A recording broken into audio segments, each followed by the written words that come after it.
then you'd kind of want to know how to do it. So let's just dig in and see if we can calculate this. So to keep it simple, let's just put a small force of 10 pounds out there. And let's figure out, let's kind of make a cut right through here so that, again, the method of sections is kind of the idea that we're just going to take this whole shape right there and pretend it's solid so we can skip right over the top of it, right? And then here we say, I'm not going to redraw like a free body diagram. Here we say, okay, well, then there's actually 3 forces, and I'm again assuming tension here so that they're all being pulled on. Incidentally, does it make sense why I chose the right side of this? Because that's where the 10 pounds is. Does that make sense? And then just another side note, because I don't think this is obvious. Like, this is something that took a while for me to kind of sink in. But does it make sense to you that this right here doesn't have an arrow on it? Because it's part of, again, I like to just picture this as like a solid piece of plywood right there. But because that's the end of it, then there's 3 other kind of members that are touching, pushing and pulling on it, so to speak. So I just picked some random spot in the middle of the truss.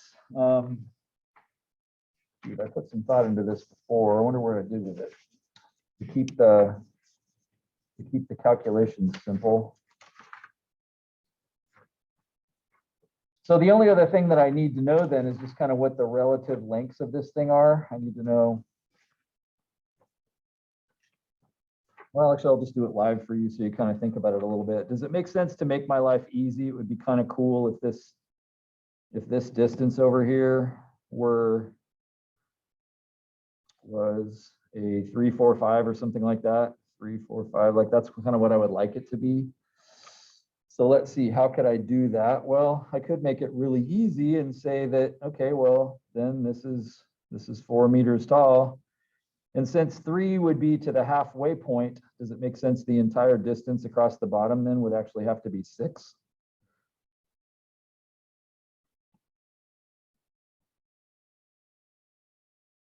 Now, the only thing unrealistic about that is 6 meters is 18 feet long. Like, you're not going to have a tower crane that has an 18 foot. So I could shrink that down, and maybe I will at least do that. Does it make sense I could cut both of those in half?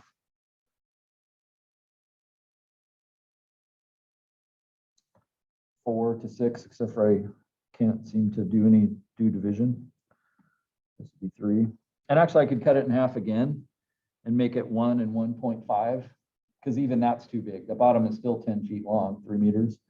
But that's okay, who cares? It doesn't really matter anyway. This is just kind of a theoretical problem. So that gives me kind of angles for this. Now, if you were to calculate this, and I'll give these names, I'll call that A and this B, and then let's see, these are pointing over at that spot, so I may need that.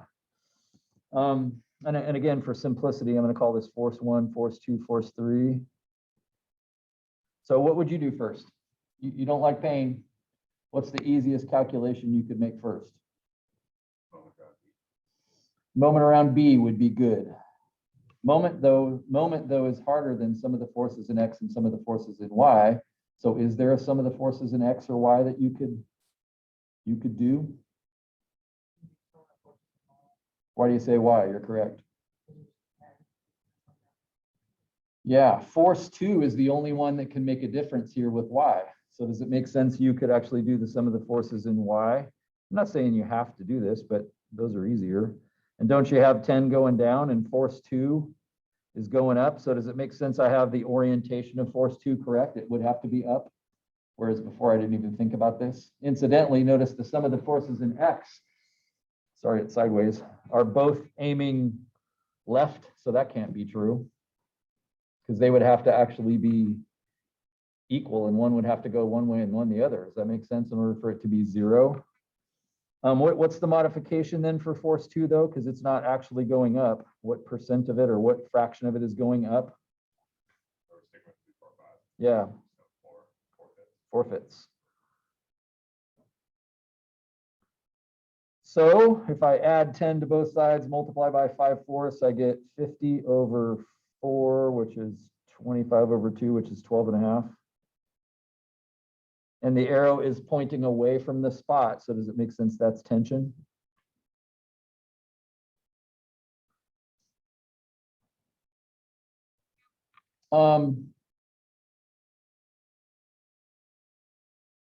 And so now, well, let's do the kind of the less easy calculation, slightly less easy calculation that Connor mentioned, which is the sum of the moments around. And notice you have two choices for the point around which the moment is around. It can either be B or C. You said B, so let's just do B. The sum of the moments around B would also have to be 0. So again, looking at these dimensions over here, you have, let's see, you have force 1 times, how far is that away from B? 2 meters. How hard is this to look at sideways, by the way? It's getting harder. Terribly. So that's a distance of 2 meters, and it's positive.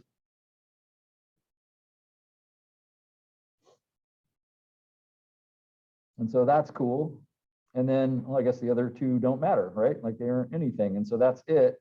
Well, then we have the 10, and it's rotating clockwise, so that'd be negative. How far is it away from B?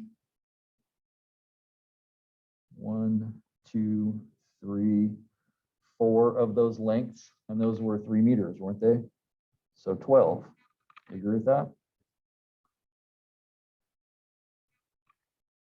So add 10 times 12, 120 to the other side, divide by 2, I get 60. So force 1 would be equal to 60. Did I get lucky and the orientation is correct?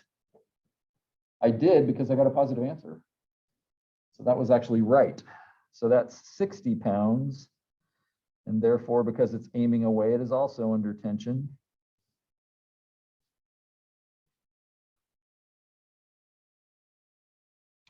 And does it make sense now? As I said, I kind of got lucky.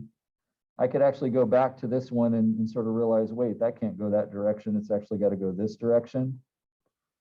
Do you agree I could switch to the sum of the forces in Y now? Something's bothering me about this. X, I mean, I'm sorry, yeah. Wouldn't those two have to be equal? Oh, F2. Yeah, they're not equal because F2 is also contributing to left and right. But does it make sense I could switch to the sum of the forces in X now if I wanted to? And again, it doesn't matter. There's a number of ways to do this, but let's do the sum of the forces in X. So I have force 1 going left that we just figured out was 60. I have force 2 also going left. And we know it's now 12.5, but the contribution it makes, since left is 3/5.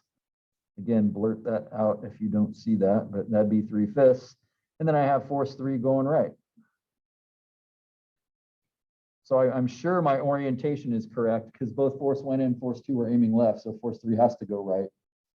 In a sense, I got lucky to calculate force 1 before force 3 because I would have got a negative answer for force 3 with the incorrect guess I made. And so I'm adding, I'm so powerful enough to get this in my head. I'm adding 60 to both sides and 12.5 times 3/5 or 0.6. So I got 67.5.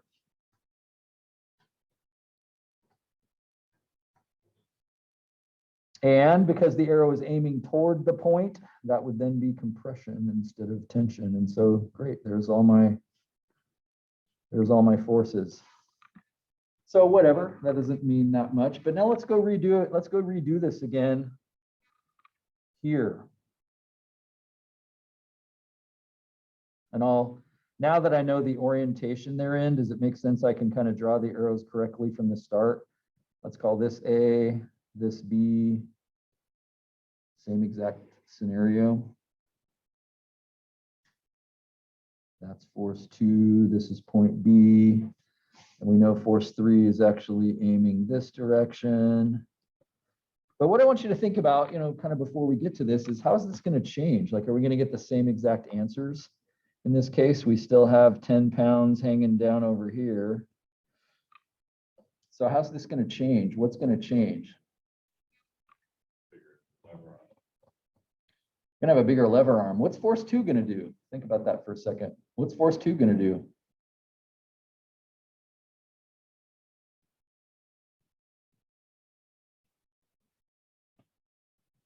You should actually be able to answer this right now.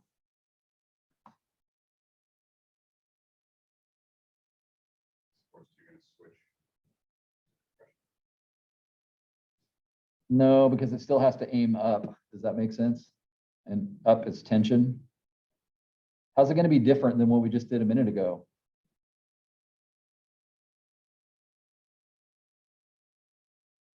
Oh, force 3 is gonna be greater than force 1 plus force 2. Not necessarily. I'm thinking entirely just about staring at this statement right here. Like, isn't it kind of the same? But what's different? Nothing is different. It's the exact same calculation. Still 12.5, like it made no difference. Isn't that weird? So just so it's kind of in the notes then.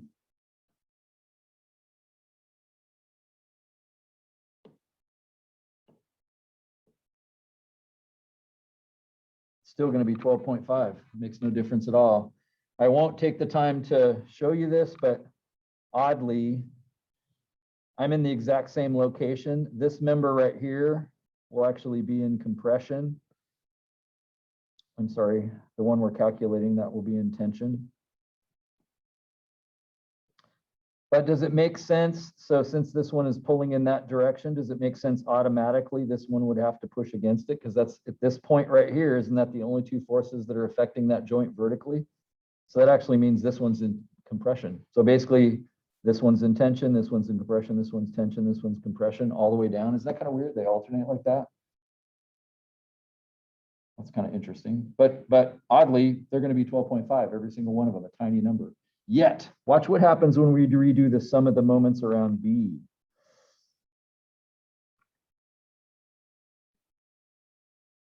Well, part of it is the same. Don't I exactly have the same thing I had before, which is force 1 is multiplied by 2. Isn't it still 2 away from B? I think I labeled this wrong. This was C. Isn't that still a distance of 2 away from B? Great. And then don't we still have, like we had above, minus 10, except for what is it multiplied by? This time? How far is it? 10 away from B? 1, 2, 3, 4, 5, 6, 7 threes, or 21. So if that's to be equal to 0, now we have 210 divided by 2, which is actually 105. And so force 1 now is actually 105 pounds, and it's still in tension, just like it was before. So what Connor said is exactly true. Do you see how the lever arm distance is growing the further we get away from 10? So the largest forces in this truss then are going to be right as far away from 10 as you can possibly get. That's why they broke there, because we had exactly the same piece of balsa wood in every location, and the largest force was at that spot. So if we keep pulling more and more and more force, at some point, the balsa wood says, okay, I can't handle it now. But where does it say that? Well, over there where the force is the largest. So that's kind of cool. And by the way, notice just the magnitude of these two numbers. Like this was 10, and what is that? 10 times the amount of force. So if this was kind of a normal, a real load, like 80 kips or something, then this would be 10 times as much. It'd be 800 kips. I mean, it's 10 times the force that's on that member over there. And so that's why it broke. And by the way, you may have noticed on the top of your truss, there was actually a double.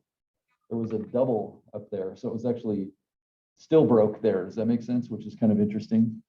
And that's because, do you realize there was actually no force on all the individual, the members that connected it all? 12. Hardly anything relative to these other forces. So it was the top and the bottom that were vulnerable. I won't redo the bottom here, but notice up here it was just a hair bigger. That sort of bottom force, it was a hair bigger. So down here, it'd probably be 110 or 15 or something like that. It'd be a hair bigger as well. So I knew it was going to break in one of those two spots. Now your thought might have been, well, isn't this one bigger? So shouldn't that bottom one have broken? because the top one, but notice they're close enough that it's kind of hard to tell, frankly. That's where one balsa wood being stronger than another one, just because of the way it grew, might make a difference. But isn't that crazy kind of how that force multiplies the further you're away? So it's going to break at that joint. So for this reason, then when they make one of these trusses, if they said, oh, let's just have all those members, those pipes all be the same exact pipe, well, then they'd have to design it around 105. Does that make sense? And then the ones at the end would just be ridiculously too strong. Or you'd have to have huge ones near the support, and then they could get smaller, smaller, smaller, smaller, all the way out to the end. But that's just too much trouble. So anyway, I'll post this, and if you want to look closer, then you can actually rotate it on your screen and look at it like you're not an idiot. So coolio. You have any question about that? Because in terms of I can do this. Okay. Now we're going to do something that is the last thing that we need to know, and it is one of my, it's probably my favorite topic. This will, I almost want to say, send a chill down your spine with respect to calculus fitting into this concept. But what we're going to look at now is what all engineers understand as something called the free body diagram. I'm sorry, it's a shear moment diagram. What we're going to look at, and this is really, it's kind of cool that I just showed you the truss, because you agree that we took the truss a second ago, and sometimes we said it's not solid, it's made of these individual bars that have certain amounts of force on them, which is what we just got done doing. But then other times we sort of filled it in and just said, oh yeah, it's solid over there, so it's not going to break. What we're going to do now is take solid beams, and we're going to look at what happens inside them. And we've already talked about this in the sense that, look at it really quick, if I take a beam like this that actually is a solid piece of wood, there's like no members in it, no individual members, it's not a truss now, it's just a beam, but it still has internal structure in the sense that, you know, if you put weight on it, it starts to want to bow down like this. Again, these bottom fibers are going to be in tension, trying to rip apart. And so the question is the structure of the wood strong enough not to rip that apart? You probably broke some balsa wood on accident, didn't you? Like you put a little force on it and it just goes, snaps in half. So it still has internal structure. It's just solid instead of, you know, has a bunch of holes in it. So then how do you analyze it if there's, well, I guess infinitely many bars in there? You know what I'm saying? There's like infinite wood in there instead of just, hey, there's one, there's another one. And then the top, of course, is actually getting crushed. I don't know if it makes sense to you. So the top is actually trying to get shorter. The bottom's trying to get longer. The midline of the beam is staying the same length, which is kind of interesting. But that's what it takes for something to bend down. And so we're actually going to say, okay, well, what's going on inside of a beam? And the two things we're going to have to study is shear and moment. A beam could rip like this. That's shear.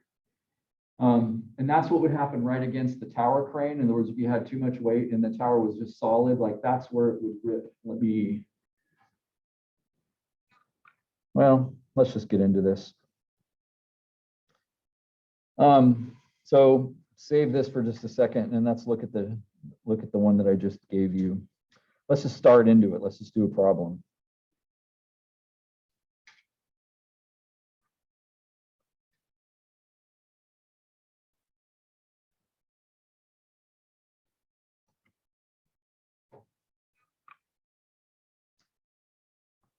Now, notice that distributed load. You should feel reasonably good about that. Notice it's 312 pounds per foot. Again, it's arrow, arrow, arrow, and that's how you show continuous load. And it's uniform. It isn't changing over time. And so notice it's 312 pounds per foot. And so don't I have a 22-foot beam here? So how much weight is on that beam? And where is it located? Can you replace those billions of forces with just one force? I hope you find that relatively easy.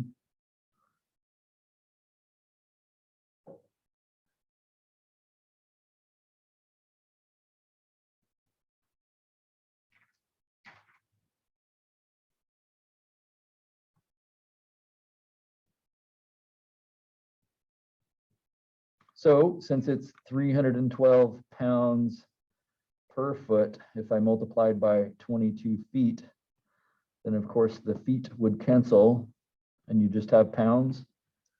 So 312 times 22 is 6864.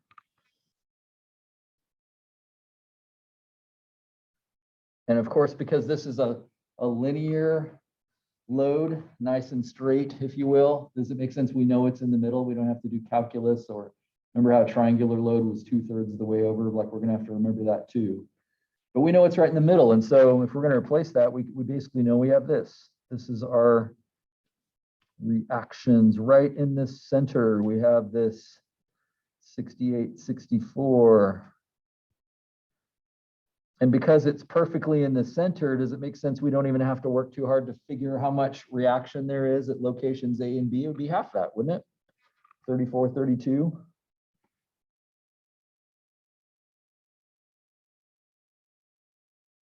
So isn't that, if you will, the free body diagram of all the forces that are on this thing?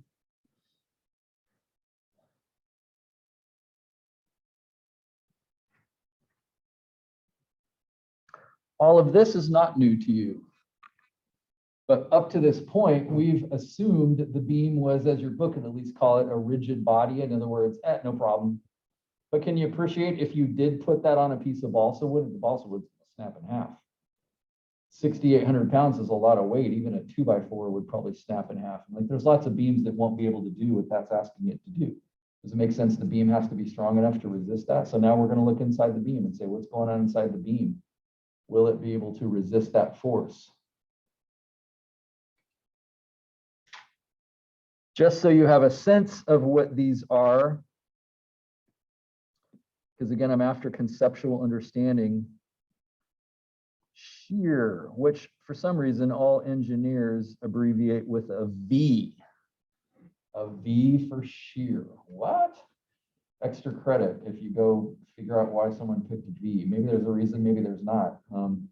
Maybe the word shear in French starts with a V, and that's how some of these things get done. Maybe S for shear was already used for some other place, and so it's like, well, now what are we going to use? Maybe the first person just said, I like the letter V. Maybe we don't know. Maybe it's lost to history. But I belabor that point because you're going to see that a lot. You're going to see V a lot. So you want to understand that. What is shear? Well, kind of look at this left side. Does it make sense if this is the left side of the beam? Notice that little split kind of shows there's more stuff over there, but I'm just not looking at it right now. And notice there is, and I drew this in here, on a house that would be sitting on a wall or something. So we just decided that there was 3,432 pounds pushing up right there. Stare at this carefully. Does it make sense that the beam would want to rip in half right there? I mean, that's what shear is. It's something just tearing down the middle, not pulling apart. It's literally just tearing. So this is like a vertical, I guess I'll say tear.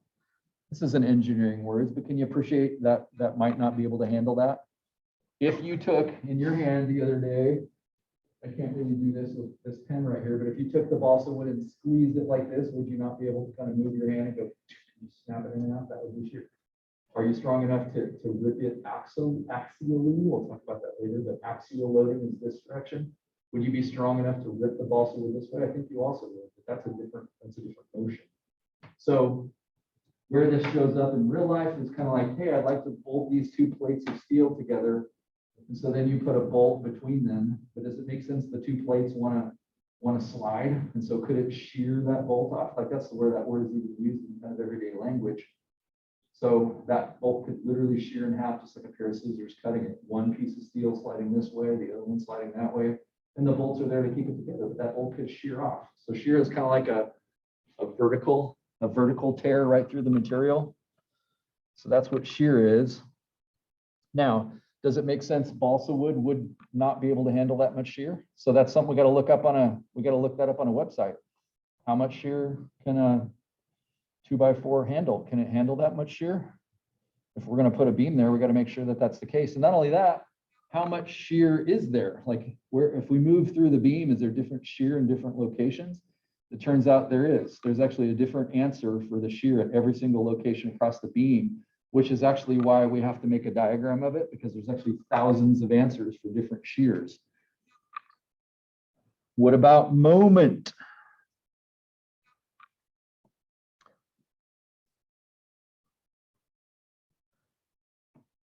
Can't stick with the same color.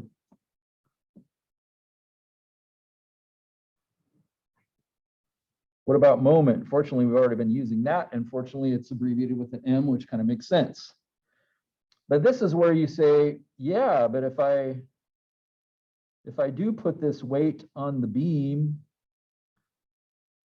I won't bother to put the numbers on this, but if I do this to the beam, isn't that going to bend like that? That's moment. Does it make sense if you put too much moment on a beam, at some point it will tear in half? Now, it's not going to shear vertically, but as I showed you a second ago, it's like the bottom fibers are going to pull apart, the top fibers are going to be in tension, they're going to compress at some point. Would the top fibers be able to smash together and the bottom fibers rip apart if you didn't have a very big beam? Yeah. So that's the two kind of forces that are going on there. And again, we have the same problem, which is there actually turns out to be lots of different moments, depends on where you are in the beam. If I say how much moment, how much pressure like this is there at a certain place in the beam, it turns out there's hundreds of answers to that question. So in the end, we're going to need a diagram for these so that we can actually find the moment at any place and the shear at any place. Okay. And the whole thing is exactly what I just showed you. It's the concept of the method of sections. We just say, well, let's just take a chunk out of this thing and have a look. So, and please interrupt me, because this is, as I said, it's one of the coolest things, and I want you to really get it. And it's also one of the things, if you showed up in a later engineering class and you couldn't do it, they would wonder about you and me. And you will basically begin hating it. So what does this look like? This is actually incredibly beautiful with respect to all the math that you've ever learned. I'm getting put into practice. Okay, so let's tackle this.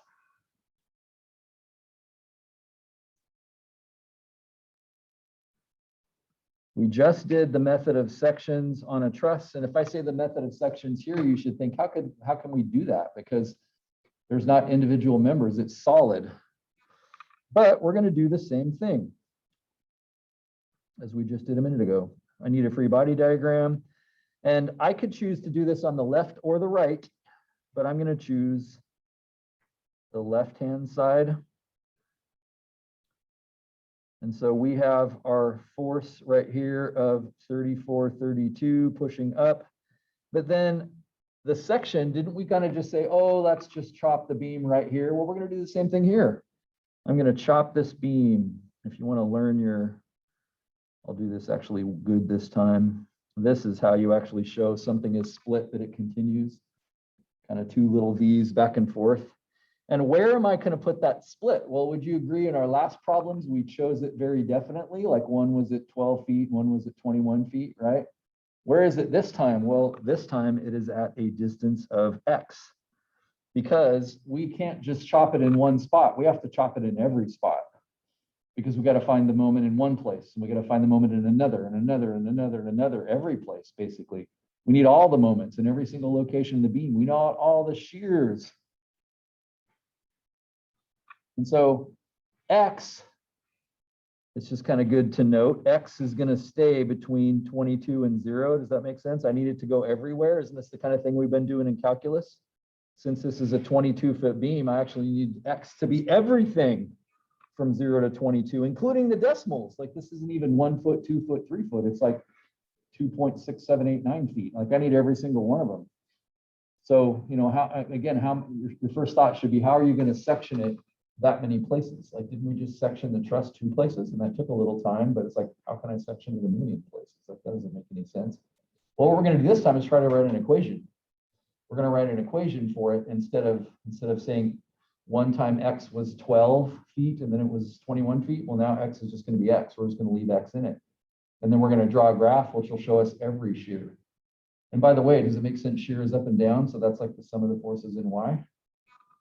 So a second ago, didn't we do the sum of the forces in Y and the sum of the forces, sum of the moments? Well, that's what we're doing here. Sum of the forces in Y is shear. The shear is vertical. Now, conventions. Look at the other sheet that I gave you. This is an important idea.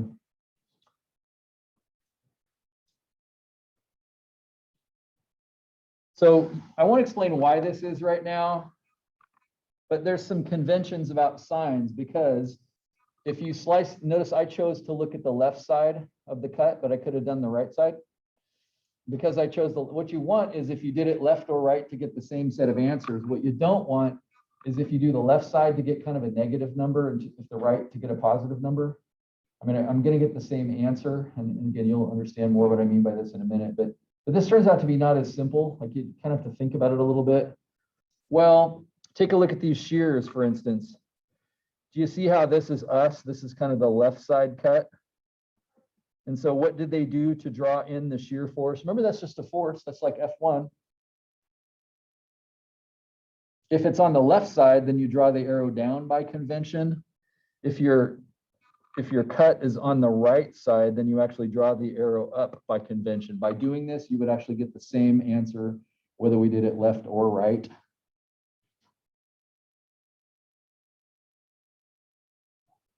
So what they're saying then is, if you're looking at the right side, then you draw the arrow up. If you do the left side, and you may think this is backwards, but I'm drawing exactly what it says up above it up there. If you're looking at the left side, so it's kind of like one side it's up and one side it's down. Anyway, watch this in action. That's not as confusing as it sounds. So basically what that's saying is, okay, well then, looking at this as a section, if we have 34, 32 pushing up over there, does it make sense we have to have something pushing down? Well, isn't the beam itself capable of doing that? Can this right side just move up and down freely? No, because it's actually connected to the other side. Does that make sense? If I say I'm going to section this thing right here and it's connected, this thing can't just move up unless it tears the beam in half. So there's something keeping it from doing that. If it wants to go up, then this kind of says no. This side says no, you can't move up. I'm connected to you, right? So that's what's going on internally in the beam. So this free body diagram right here has some other stuff in it besides that 34, 32. And you should say, well, I hope so, because if there's just 34, 32 on this, then isn't it going to fly up in the air? But basically, this is where that sign convention comes from, because you say, well, then there has to be something pushing down. That's that shear right there. Do you see why that is there? Do you see why you have to add that? Because it's not floating in space. It is connected to the other side of the beam. So the beam is not going to let it go up, is it? Can you picture that? This is not hard.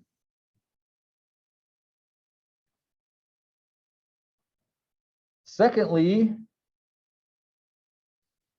do you agree that that V, let's say that's 10 pounds, is a distance away from X?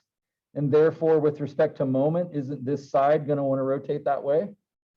Now, if we think of this as the sum of the moments around A, notice 34, 32 isn't going to create a moment. But isn't that 10-pound shear a distance of X, however far that X is? Isn't that going to cause it to want to rotate clockwise? Well, there's nothing stopping that. Do you agree with that? Like right now, there's no other moments. And so that thing's going to just rotate, isn't it? But again, will this side let that happen? If this side wants to rotate like this, isn't this side over here saying, no, you're not. I'm not going to let you do that. Kind of similar to the shear. So our free body diagram is missing that V, and it is also missing this moment right here. Now that free body diagram is complete. It has a V and an M. And incidentally, remember in earlier problems in this class, how they just threw in a moment from nowhere of, 29 Newton meters or something, like from nowhere? Well, this free body diagram is actually complete now. Now that we have that complete and we have the forces in it that are there, now we can make the sum of the forces in X and Y and the moments, the sum of the moments 0. So let's do that. So shear first. So cool. I get unreasonably excited about this.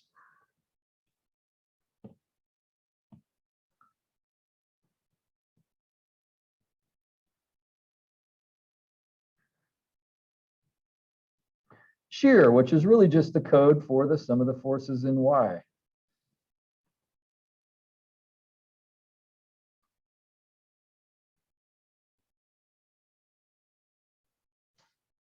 Actually, the free body diagram is not complete. It just occurred to me. Anybody know what's missing from it? If you look back at the original drawing, are there forces on that beam that I have not put in there? Yeah, aren't we missing all those arrows on top?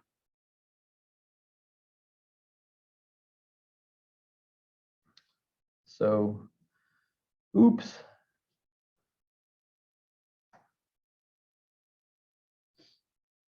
But again, there's billions of them, right? So that's not good. But can we do what we did earlier, which is reduce those just to one? What did we do a while ago to reduce 312 pounds per foot? How did we get that to turn into just 68, 64? What did we do? Yeah, didn't we take the size 312 pounds per foot and we multiplied it by how long the beam was to get the total weight? How long is our beam? It's X, it's undecided. Like we're not picking it. Does it make sense? We're not saying 22, we're not saying 12, we're not saying 6, we're saying everything. But just like we took 312 times 22, don't we take 312 times X?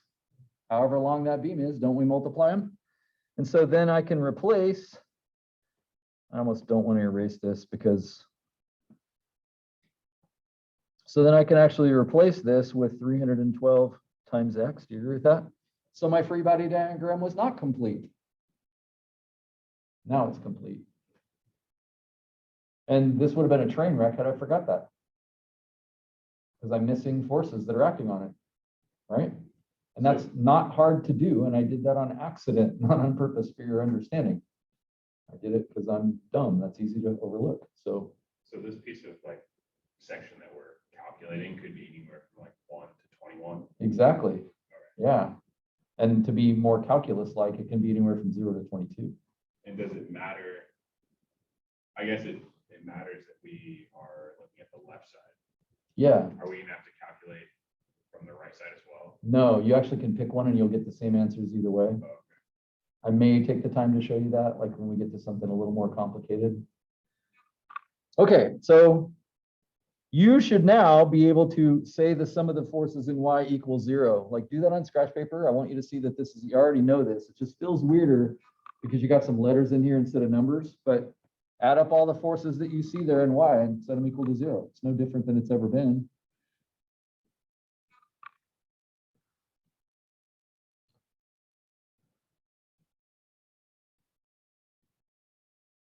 Well, let's see, I got 34, 32 going up. That's pretty obvious. I've got V going down. Notice it's going down, so I call it negative. And then I got 312X also going down. Again, don't be thrown off by 312X because it just, as soon as you pick X as 10, then fine, that's 3,120 pounds.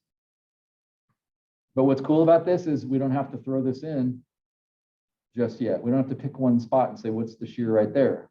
Because what we need is actually not all the shears, we need the biggest shear. If it's the same beam all the way through, we got to figure out what the worst shear is on it. The most desire for this thing is to rip in half, and then we got to make sure we buy a beam that won't rip in half when you do that to it. So we actually need the maximum shear, but the problem is we don't know where that is right now. If we did, we'd just put it in there. Like, is it in the middle of the beam? 11 feet, X is 11 feet, that's the maximum shear. We'll just throw 11 in here and get on with it. Now, what's really cool about this, though, is, well, solve that equation for V. Shear is V, right? Don't I need to know what V equals, shear equals? Well, if I add V to the other side, then isn't this V equals 34, 32 minus 312X?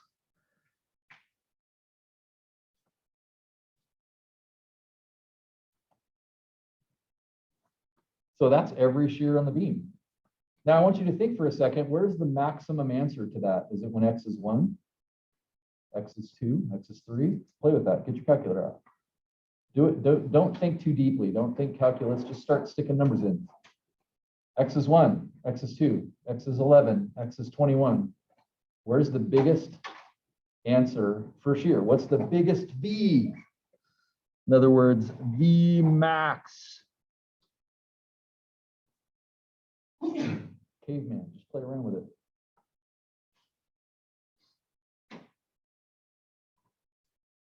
If you think you're right, go ahead and blurt it out. I probably won't even tell you you're right or wrong yet, but what are you getting? 0.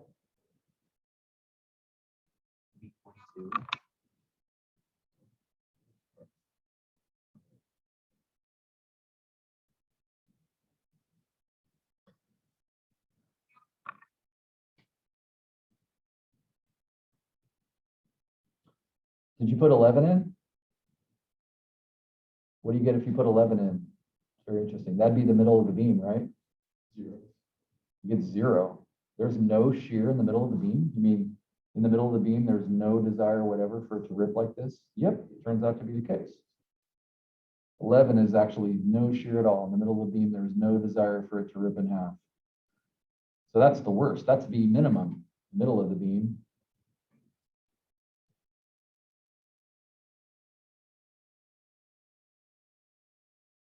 What is it?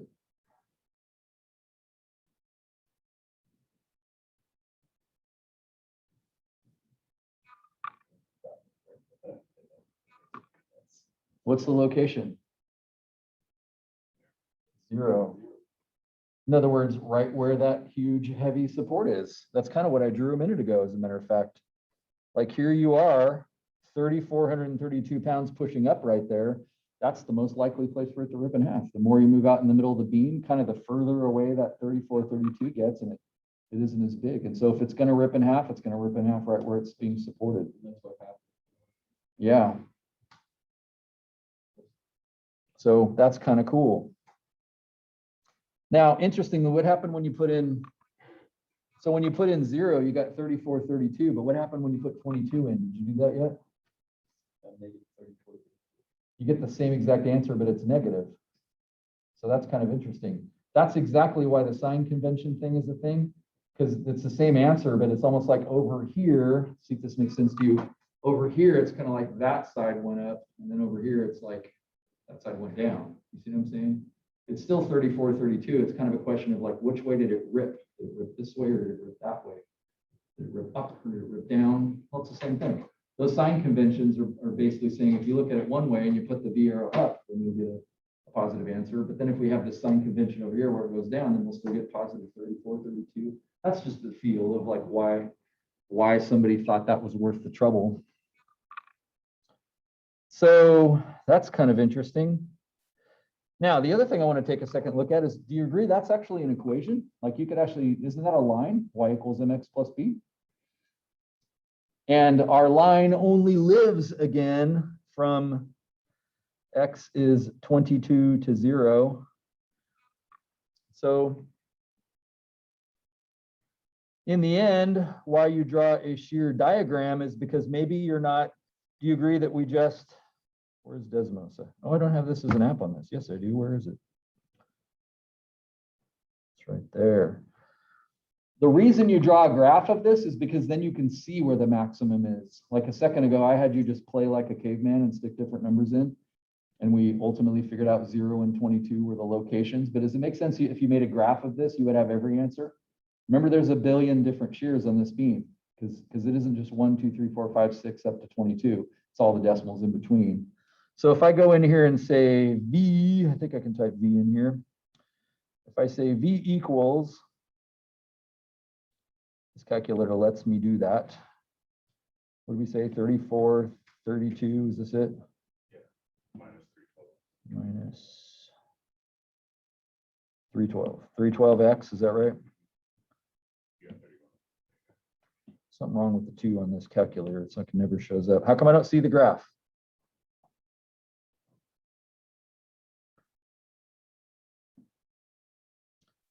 Now let's do something kind of cool. See if you can understand what I'm typing in here and why.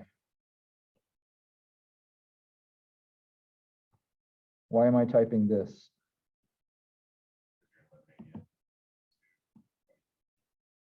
Yeah, the only place this really exists is 0 to 22 feet. But then what kind of Y values did we get? Well, V values, wasn't one of them 3,400? Like it's really huge, right? So for my Y values, I'm going to say negative 3,500 and R, what the heck is that? I don't know how to label to that.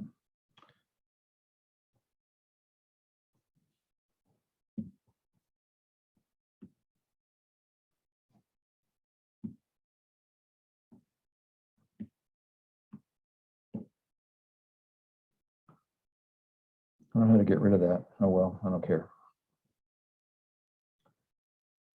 And so that's actually the right scale. Now let me show you something kind of cool in Desmos if you didn't know this, but I really don't want the line to go forever. I only want the line to exist from 0 to 22 for X. And so in Desmos, if you use a bracket and you say 0, and then you say less than, and then you say X, and then you say less than, and then you say 22, and then you close that bracket off. Stupid. 2 is broken. How do I get the right one? Is it shift? Oh, it's shift. I didn't know that. That's actually a graph of our line, the only places it actually exists. Do you notice up here, we got a value of, and notice you can't nail it, but do you see how it's 3432? So I could label that. So there's a positive 3432. And then down here on the bottom, I won't take the time to zoom in on it, but can you see it down there? It'd be negative 3432. What do you notice right here?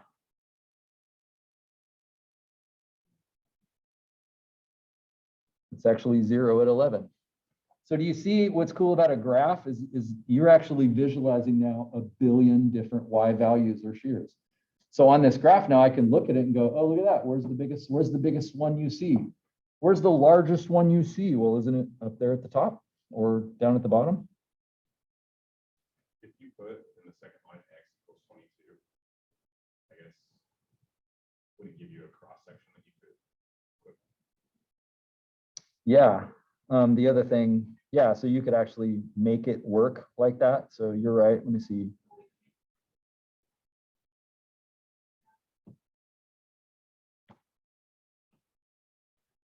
If I said X equals 0, then I think I could click on it. I don't know if this online version, so there we go. That's what you're basically saying, right? Yeah. So again, you're just looking at the graph and you can see the highest point, right? So that's a shear diagram.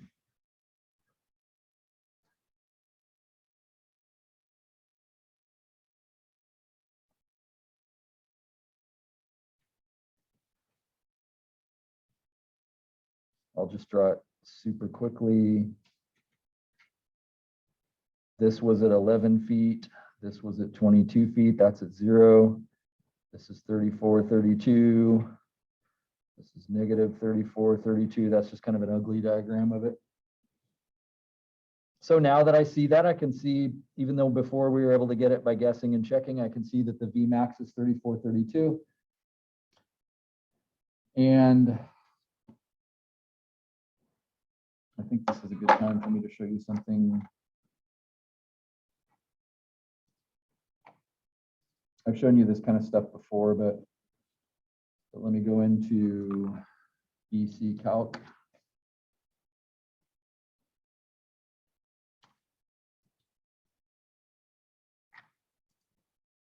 Ooh, that's not it.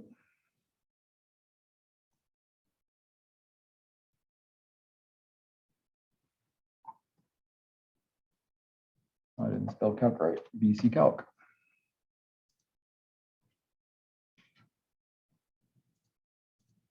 Oh, my password is? Jeez. Let's try this. Let's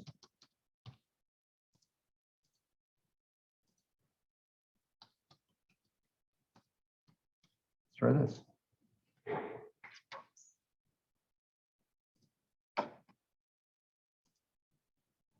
So this might be the most important thing I show you today. So let's have a new floor beam.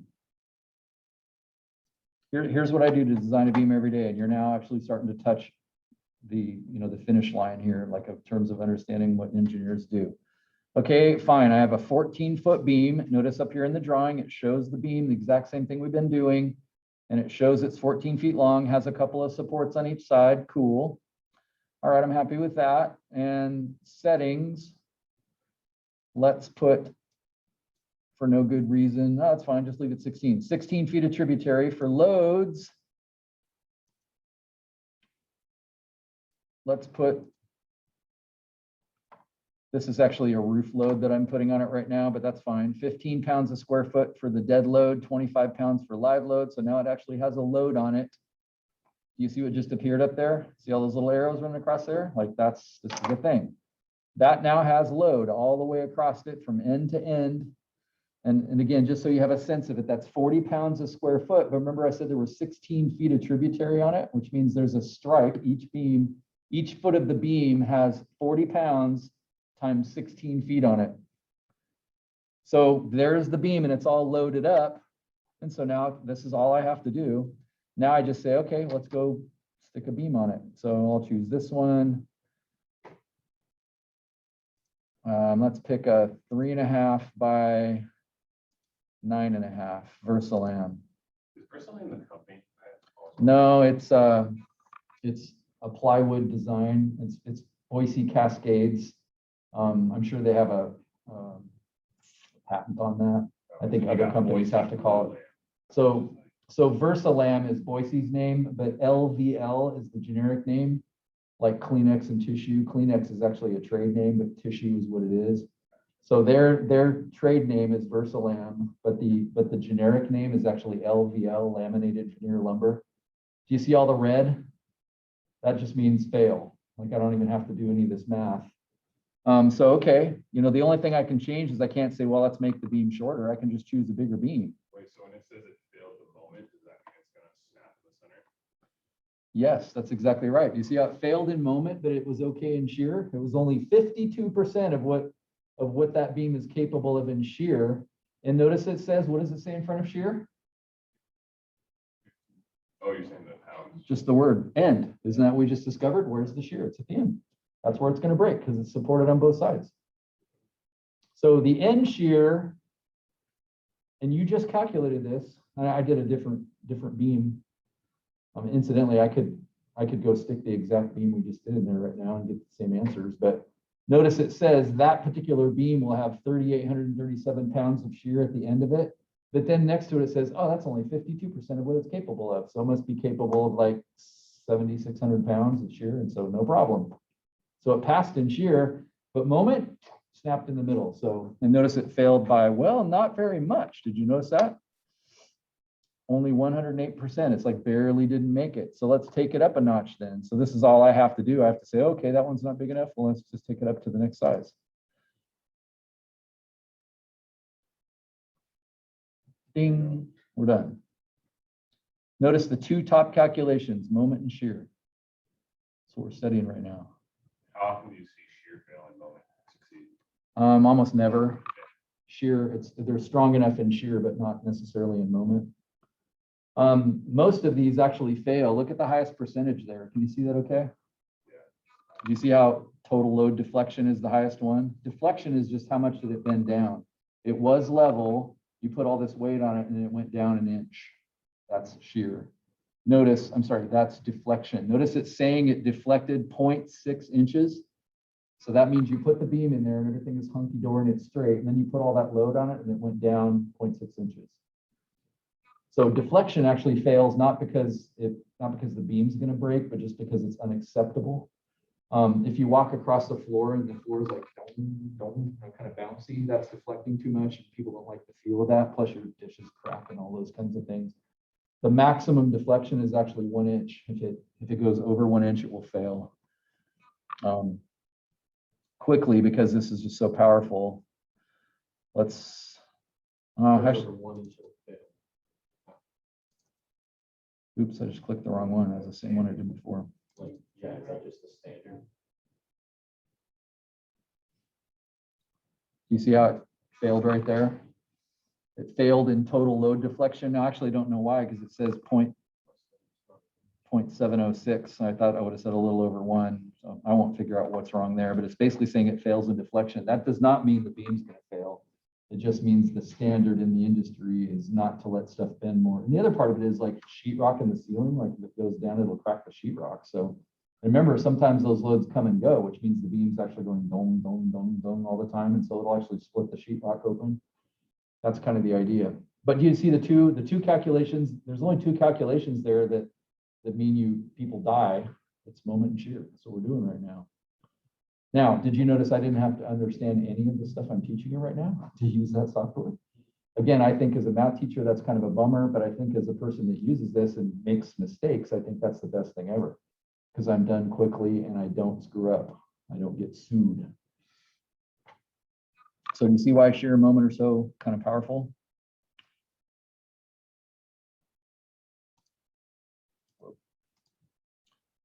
Meanwhile, back at the ranch, let's see. Okay, so let's move on to moment then. So we're doing a shear diagram only so that we can determine the maximum shear in the real world. But as far as your assignment goes, it's just going to be find the diagram, make the shear diagram. So shear and moment diagrams. This is the shear diagram.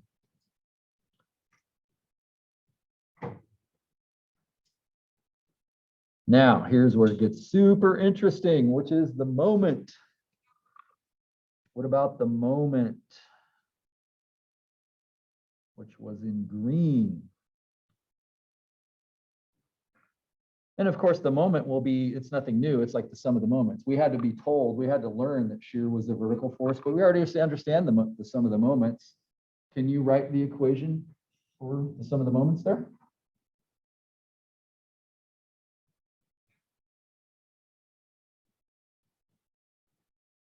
Try it.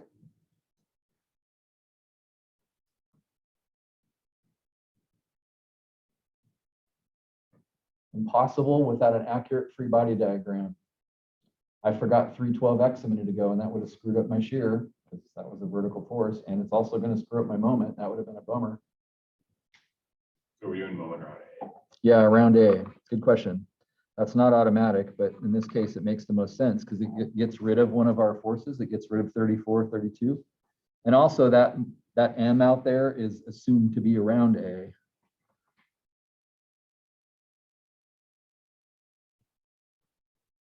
It's also the only identifiable point I have on here since X is nowhere. So would you replace V with our equation? That's an excellent question. I'm going to let that hang for a second. Should I use the letter V or should I replace that with 34, 32 minus 312x? That's a wonderful question.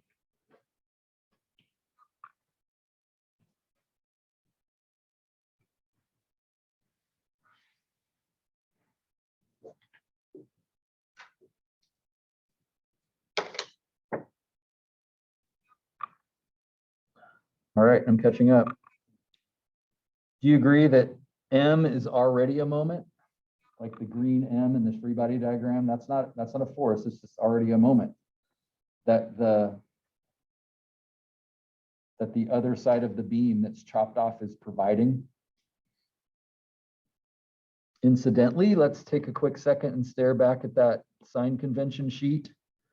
Notice down here at moment what the sign conventions are for a positive moment, because we're on the left side of this beam. Do you see how that arrow went that direction? Like, how did I know not to draw it in this direction? It doesn't matter. It's just, do you want the moment to come out positive or negative? I'd like it to come out positive. And so if you're on the left side and you draw the arrow as I have drawn it, and notice that's counterclockwise, which is positive. Do you agree with that? But if we were doing the right side, do you see how it's actually going the other direction? Like over here, it would actually be negative, and over here it'd be positive. You see what I'm saying? Just like shear was. Over here, it's negative. Over here, it's actually positive. I don't know, because I thought we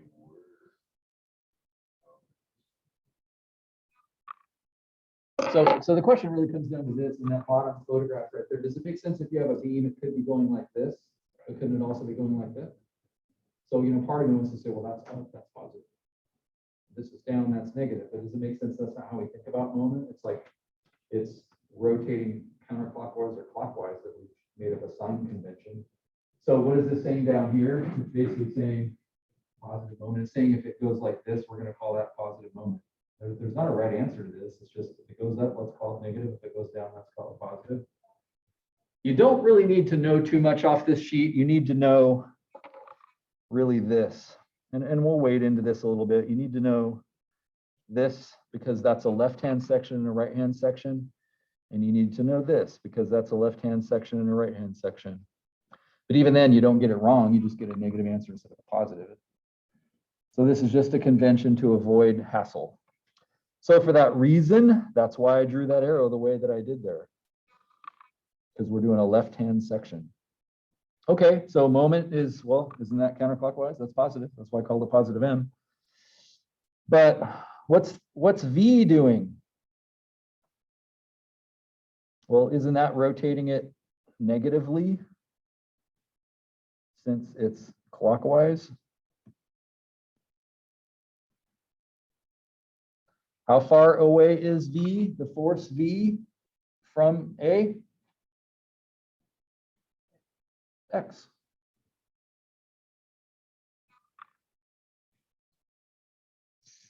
And then isn't 312X also trying to get it to rotate clockwise?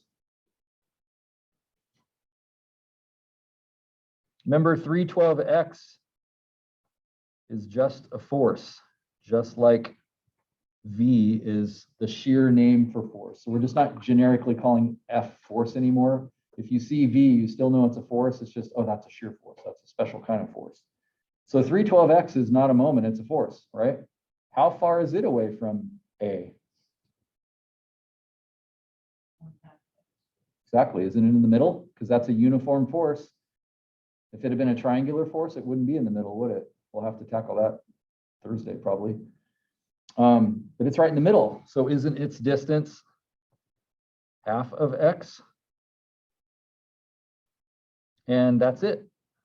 There's no other moment causing forces. Remember 34, 32 is there. It's a force, but it's a distance of 0 away from A. So it's not contributing. Notice this is actually giving us the moment at any place we'd like to know. This is where it gets really cool. So in other words, if I wanted to know the moment, then wouldn't the moment be equal to, let's see, I guess I just add all the stuff to the other side. So I'd add V of X to the other side. And then what's 312 times X times 1/2 times X? You algebra nerds.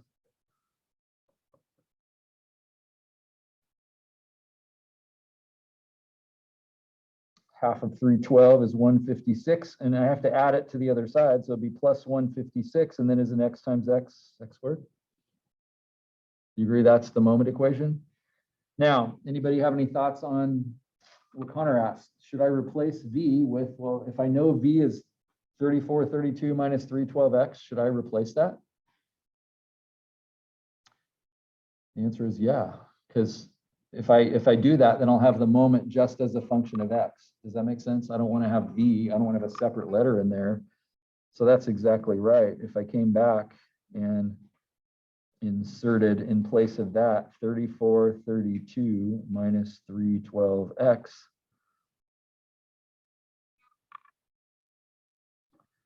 then moment becomes finally, let's see, that'd be 34, 32 times X, which would be 34, 32X. And then it would be 312X times X, which would be 312X squared. I'm going to erase this, but then wouldn't I have minus 312X squared plus 156X squared? And those are common terms, and so that'd be negative 156X squared. Now, do you agree with that?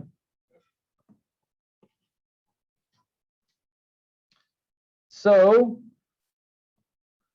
you now have your moment equation. What does this tell you? It tells you any moment you want. Pick X to be anything you want. Remember, we have to limit this, or would be stupid not to limit this from 0 to 22. But don't we need the max? Again, we don't actually need all the answers to this. We actually just need the maximum.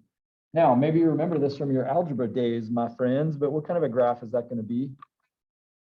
If it's y equals 34, 32x minus 156x squared, what's the shape of that, Zambrutus? Why is it upside down? Nice job. Because it's negative x squared, so it's an upside down parabola. Where is the maximum going to be if the graph looks like an upside down parabola? Remember, the maximum is the maximum height because m is y, and so where's the largest y value on this upside down parabola? Isn't it right up there, the top of that, Zambrutus? So do you see how it's like in a weird location? So again, could you just plug in x is 1, x is 2, x is 3, x is 4, and look for the biggest m you could possibly get? Yes, you could. But you see, if we have a graph of it, then we can just go, oh, it's right there. It's at the top of that graph. It's at the highest point possible. So what does this graph look like? Again, I find myself wanting to use technology since we already were doing so over here. I think I still have this up. So m equals 34, 32.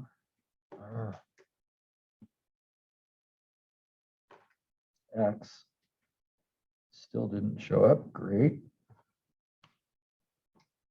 Minus, we said 156x squared, I believe. 156. Come on, 5. Participate. X squared. There's the graph, right? Agree with that? And again, it would be kind of cool to limit it to 0 to 22, but I'm not going to take the time to type that here.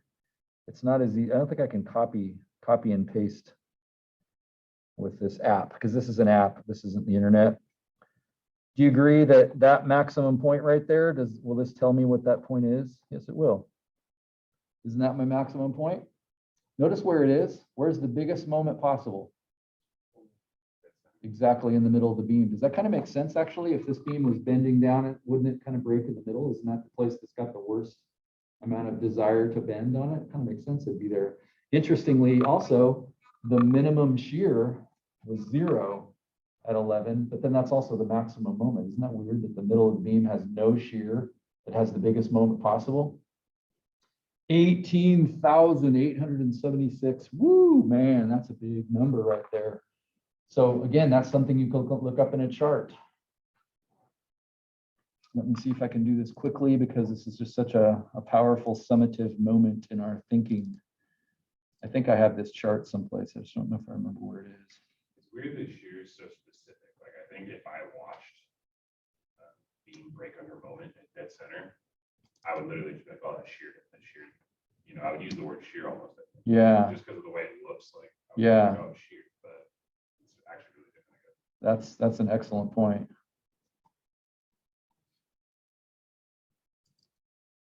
Hello, I found you. So this is like the beam Bible, so to speak, that Boise Cascade puts out. Let me see if I can find this fast. How do I zoom down faster? I need to find the beam page. So this is me looking this up in a chart, not using that cool program that I showed you a second ago. Was that it? That's BCIs. We're getting warm. I know it's down here somewhere. Bam, there it is. Check this out. A second ago, we looked at a 3.5 by 11/7/8 beam and it worked. You agree with that? But look what it says up here at the top. Allowable shear. How much will that beam allow in shear? It says 7,897 pounds of shear. If you put more shear on that, it's going to shear. Less, no problem. What about allowable moment? Notice it says it will handle 21,000 foot-pounds of moment. We just got 18,000, right? So this will handle it. You see what I mean? It's basically saying it won't break. So it's like you look this up in a chart. I mean, do you see how those are like really the two main calculations up here? There's something else called moment of inertia that we'll get to next term, but those are the two main calculations. And so here's a chart that just says how much shear can this handle, how much moment can it handle? Does it make sense if we make these two calculations correctly? We could just look at that chart and pick the proper beam. Isn't that kind of cool? So that's what BC Calc is doing automatically.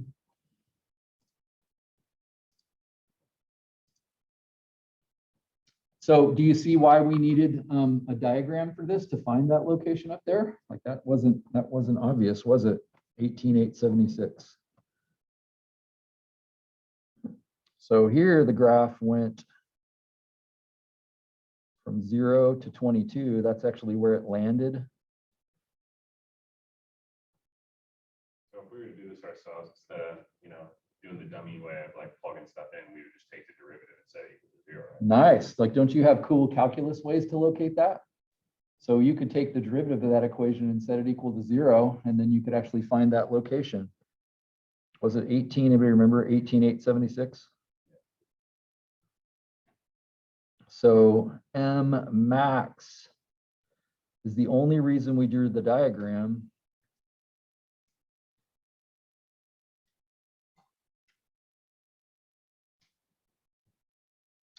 So let's just kind of highlight those two answers we got, because that's really the reason we drew the diagram in the first place.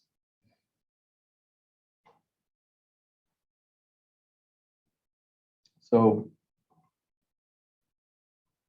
based on, so in the real world, we had this beam like I just calculated, and we did all of this so that we get those two highlighted numbers, and now we go look in that chart and pick a beam that can do both of them. We're done. Awesome.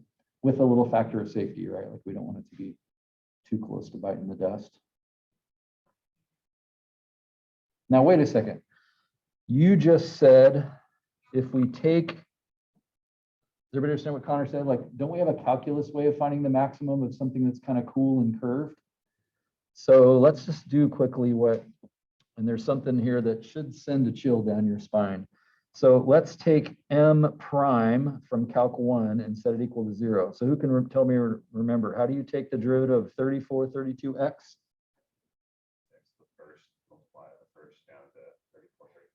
Yeah, the power rule. Like this is x to the first. And so the one gets multiplied. This is the power rule. The one gets multiplied by 3432. And then what do you do to that exponent? You go down one, which makes it x to the 0, which means it goes away. So the derivative of 3432x is just 3432. And then what do you do for, what's the power rule say about this statement? You multiply 2 times negative 156, which is negative 312. You take the power down by 1, so that'd be negative 312x. Do you agree with that?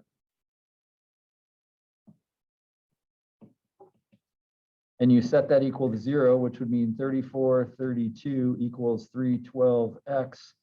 You divide 34 by 32 by 312, and you get 11. Now, notice that's not the maximum moment. That's the x location for the maximum moment.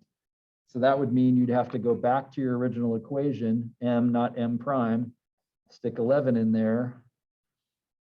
And if you want to, check that in your calculator. But if I take, I'm going back to that m up there, I'm saying 3432 times 11 minus 156 times 11 squared. And now I know the maximum moment is 18,876, which is what the graph told me.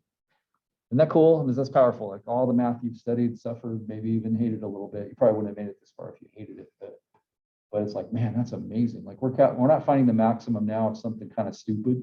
We're finding the maximum now where people don't die if we get this right. You should get paid a lot for knowing this, don't you think? That's what you're really here for, right? So, wow, that's really cool. But again, it's kind of neat that you actually don't have to know calculus to get this answer because of the diagram. And isn't that kind of neat? But I want you to stare really quick at this equation right here. I'm gonna have this weird feeling that I've seen that before. Have we seen that equation before?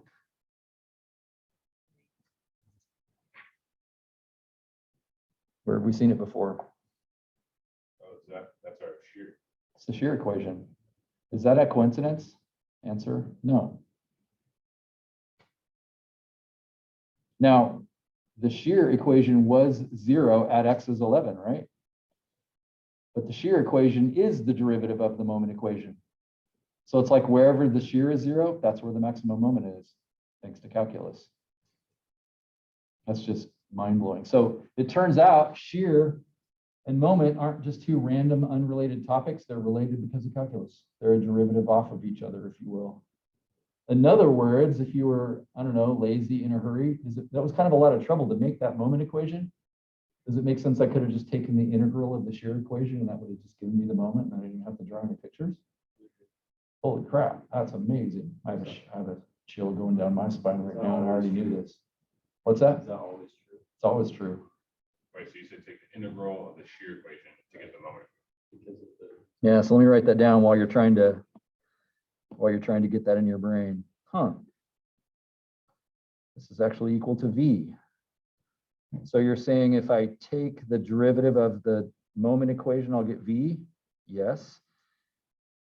Or if I took the integral of the V equation, I'd get M? Yes. Always.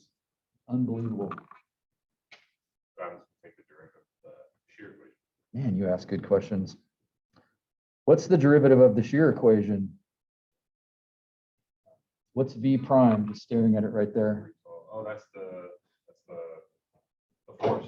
It's negative 312. That's actually that force right there. And isn't it negative? Because it's aiming down. Unbelievable. This is why calculus is a thing. Like you can't explain that to calculus students, although I kind of play around with it a little bit, but obviously there's too much engineering here for you to show this in a calculus class, but it's like, oh my gosh, like this is what calculus is for. This is a genuine application. That's kind of a life altering equation or, society. It's why we're on the 3rd floor right now and not dead and all those kind of things. And it's unbelievable. So one of the reasons I like to teach this class is I do jam lots of math on people that, and I do everything I can as a teacher to show applications because otherwise just people aren't really paying the right kind of attention. But even still, like this is amazing. We're, as I often like to say in my classes, we just hiked to a place that not many people can hike. And we're looking at a waterfall right now that is breathtakingly beautiful. And, not everybody's strong enough to get here. Like you have to go through the snow and ice axes and crampons and stay overnight in the snow and kill squirrels and eat them. It's like, you don't get to this very easily. Like not many people get to see what you're seeing right now. Even if you just like left the class and never was an engineer or whatever, that's fine. But it's like, wow, this is breathtakingly cool. Given where we are time-wise, I don't want to start the next problem, which is going to be the same exact thing. And by the way, that example right there is most beams, because houses and most things, cars on bridges and stuff, they put distributed even linear loads like that on things. It's very seldom that you have a triangular load, although it showed you a retaining wall with dirt on it creates a triangular load.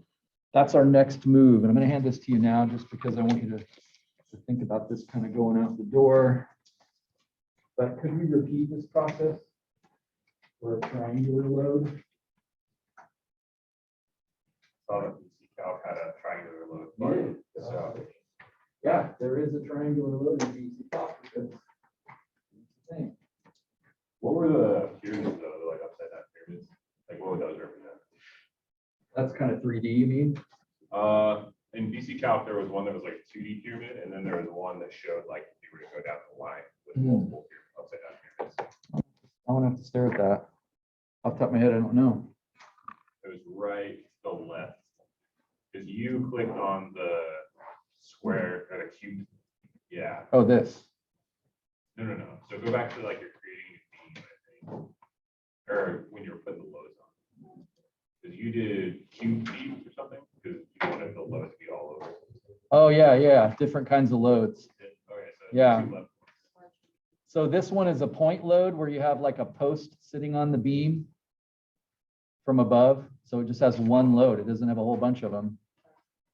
This one is a concentrated linear load, which means you have load all the way down it. And I put an area. I chose an area load because that's what we know about floors. Floors have a certain per square foot weight that humans put on them. Yeah, and then there's this triangular load option too. And notice it says trapezoidal. But the left side of the trapezoid could be 0 and then it would turn into a triangle. So that's actually just a little bit more broad. That's a good observation. Now, my advice, you will absolutely see that question on the next test, because in my opinion, it's the most important thing in terms of actually being an engineer, because you just saw all of this stuff on, and that's what I do every day as far as drawing house plans. And what feels cool to me, even though I have BC Calc and kind of don't need to know all this stuff, I feel incredibly powerful when I'm talking to somebody, because I understand this. You see what I'm saying? Whereas a person that just pushes software buttons doesn't really have a sense of how this works. And also, there are odd things that come up. That was a simple load, but I have beams that do that. Plus, then there's one point load in one location because there's a post sitting on top of it, you know, and I can figure that stuff out myself. I like that feeling. I like that sense. But of course, you can appreciate all somebody did is just automate this process. And so it's kind of cool to understand that. But all I'm saying is you should rewatch this video if necessary, but you need to go stare at that, take a fresh look at that before I see you on Thursday and kind of internalize that. I don't mean memorize it, but I just mean that makes sense to me. That feels good.